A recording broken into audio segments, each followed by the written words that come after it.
تا ئێستا هەوڵەکان بۆ دانانی سەرۆکی ئەنجومەن و پارێزگاری کەرکووک یەکلا نەبووتەوە.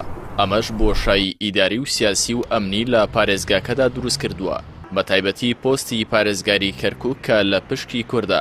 ئەوەشی مەترسی و دڵەڕاوکەی لای هاوڵاتیانی کوردی شارەکە زیاتر دروست کردووە، مانەوەی دۆسەی ئەمنیە بە تەنها لای هێزەکانی دژە تیرۆری عێراق. بڕیاردەری ئەنجومەنی پارێزگای کەرکووک دەڵێت ڕۆژ بە ڕۆژ مەترسیەکان زیاتر دەبن و یەکلانەبوونەوەی پۆستی پارێزگاش لە زیانی کەرکووک و نەتەوەی کووردە و بڕیاری تاکلانەش لە کەرکووک زیانی زیاتر بە پرۆسەکە دەگەیەنێت. وەزعی ئەمنی با بەجددی باسی بکەین لەم شارە، یعنی کە تۆ پارێزگارت هەبێ دۆسەی ئەمنی دەگرێتە بەر لەبەرەوەی پارێزگاری ئێستا بە وکالەتە ناتوانێت ئەو دۆسەیە بە تەواوەتی وەربگرێ و بتوانێت وەزعی خۆی بسەپێنێتە سەر ئەم حاڵەتەیە. هەروەها نەبوونی سەرۆکی ئەنجومەن لەبەروی تورکمانەکان خۆیان دووبارەی ئەەکەینەوە ئێمە لە ناو خۆیان ڕێک ناکەون، بۆیە کۆبوونەوەکانیش بە ئەم حاڵە هەڵپەسێردراوە.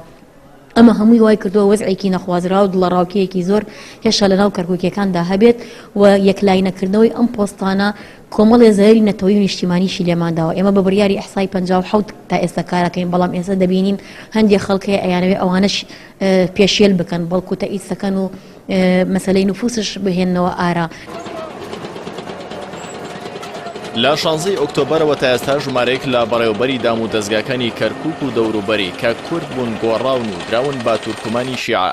لە دووهەنگاوی ئەم پرۆسەیەشدا پۆستی قایمخامی خورماتوو سپێردراوە بە کەسێکی تورکمانی شیعە. بەرپرسی مەڵبەندی کەرکووکی کۆمەڵی ئیسلامیش دەڵێت یەکلایی نەبوونەوەی پۆستی پارێزگار زیانی بە کورد گەیاندووە، لە نەبوونی پارێزگار بڕیاری تاکلانانە دەردەکرێت لە دژی نەتەوەی کورد.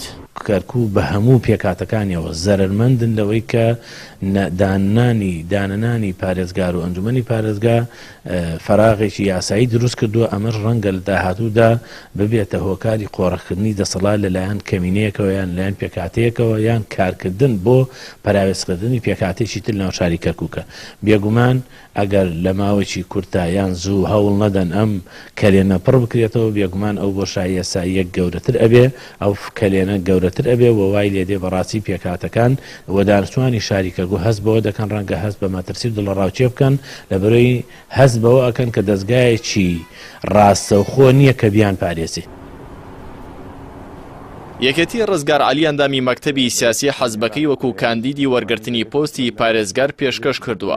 ئاوکات تورکمانەکان دوو کاندیدیان هەیە بۆ وەرگرتنی پۆستی سەرۆکی ئەنجومەن، ئەمەش لە کاتێکدای عەرەبەکان بە وەکالەت پۆستی پارێزگاری کەرکووکیان وەرگرتووە. لەسەر ئەم پۆستانە سەرجەم نەتەوەکان ناکۆکیان هەیە، بۆیە پێشبینی دەکرێت تا دوای هەڵبژاردننی ساڵی داهاتووی عێراق هیچ کام لەم پۆستانە یەکلایی نەکرێنەوە. بەمەش کێشە ئیدارەکانی کەرکووک زیاتر خوڵ دەبێتەوە و نەتەوەی کوردیش زەرمەندی یەکەم دەبێت لە بەردەوامی ئەم دۆخەدا.